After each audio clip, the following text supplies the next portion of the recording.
Hello, today we are going to be taking a look at Riftforce. This was a Kickstarter by One More Time Games. This was their first game.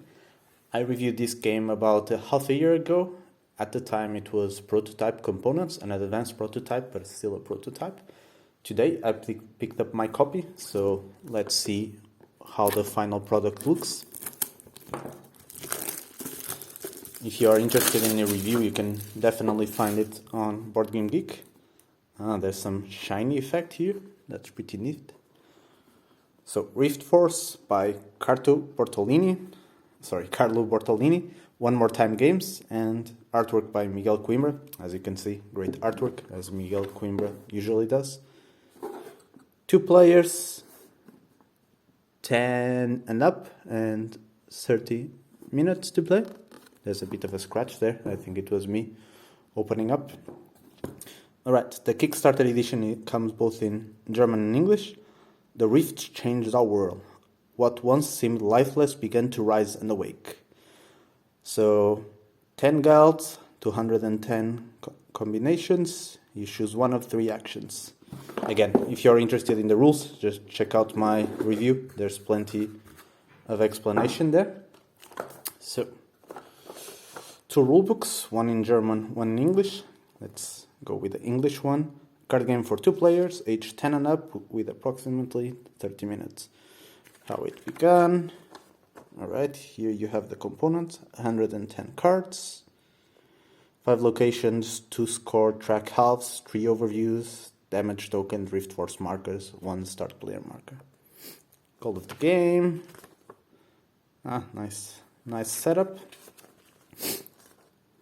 Some gameplay with the 3 actions you can take, some examples, check and draw, game end, and there's an FAQ, neat. This is cool. This is a reference of each guild.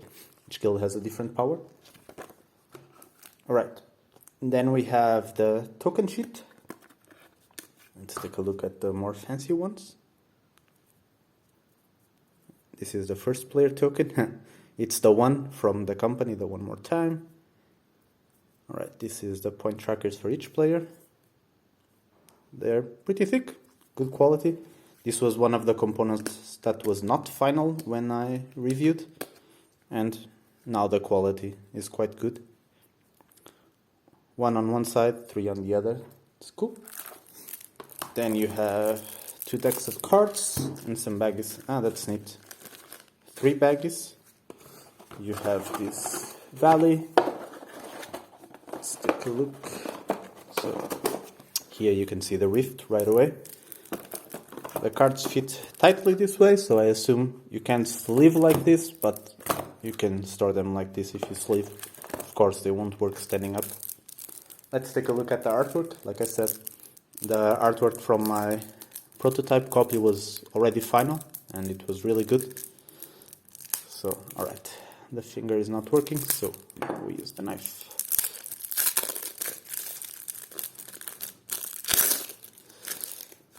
Let's start with the least interesting part. So, these are the lanes. Don't know if they call them lanes, but it's similar. So, it builds a nice dashboard. I don't think there's any difference. From one side to the other, you have mountains or just normal lands. Cool. At least they are double-sided. I don't think it means anything, but it's nice to see a bit more of the cool artwork. This is the points tracker. So 1 to 12, you want to be the first to reach 12. And then you just move your team marker over here. One neat thing about this tracker, it's a minor thing, but I really enjoyed it when I reviewed, is that you can do it both horizontally or vertically, which means that when you're playing, depending on the size of the surface, you can put it the best way you want. Alright, then you have the guilds. So, the back, Riftforce. Quality is pretty good. You shuffle this game a lot because it's a shuffle building game, so you're gonna select 3 of these guilds and then create a deck to try on. So I hope they are good quality once you actually shuffle them. Right now they look like they are. So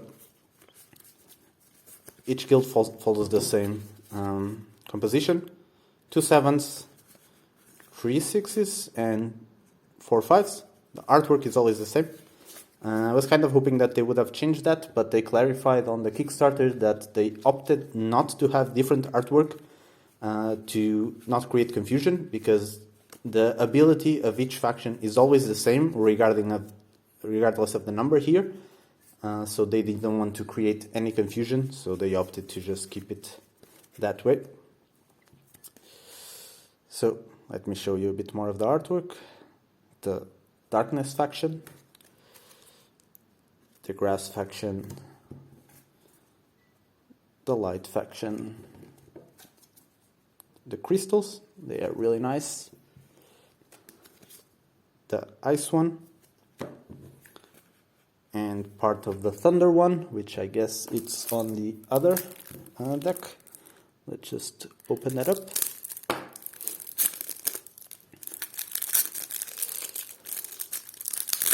Let's leave the characters for last and just see the Fire Guild,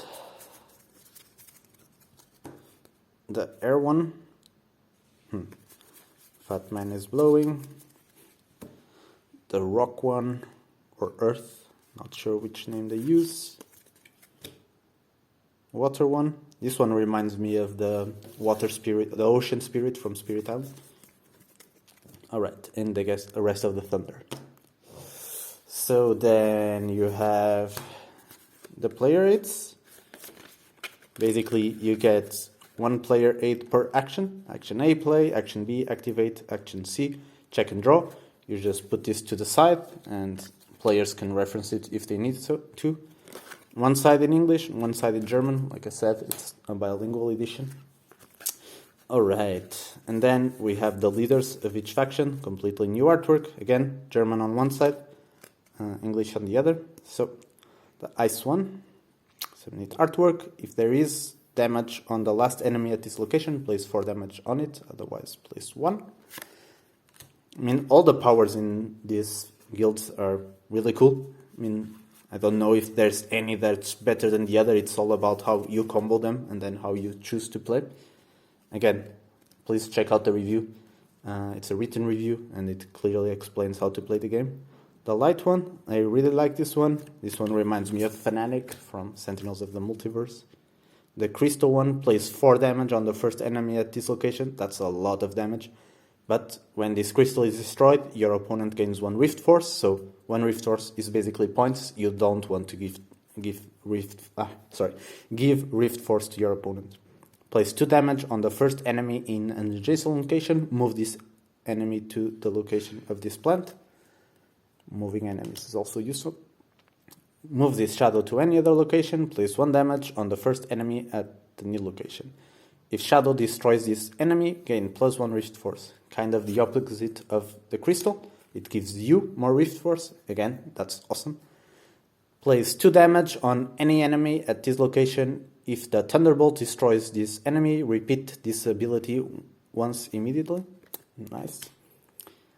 Place 2 damage on the first enemy at this location. Move this water to an adjacent location. Place 1 damage on the first enemy at the new location. The Earth, when you play this Earth, place 1 damage on each enemy at this location. Strong. Place 2 damage on the first enemy at this location. The Air one, move this air to any other location. Place 1 damage each on the first enemy at the new location and adjacent locations. Nice. Place 3 damage on the first enemy at this location. Place 1 damage on the ally directly behind it. So strong, it damages the one behind. Alright, so let's just see how it all fits in the box. That's 1 deck, 2 decks, 3 decks. Alright, would it even fit standing up if we wanted it? Huh, cool. It would, as you can see. Then you have the points trackers, the lanes, or they are named for lanes. It would even fit like that. I guess for storage you would put them in the bag. Again, there's 3 bags. I guess you use one for the tokens we already saw, and then you can split the decks halfway. Alright, really neat. Doesn't change much from the prototype copy, but the quality of cards is good. The quality of the tokens is definitely better than the prototype. This is a great looking game. I really like this shiny cover. It's really neat. I recommend you give it a try. Like I said in my review, I really enjoy this game. It's a great 2-player game, a great dueling game. Check it out.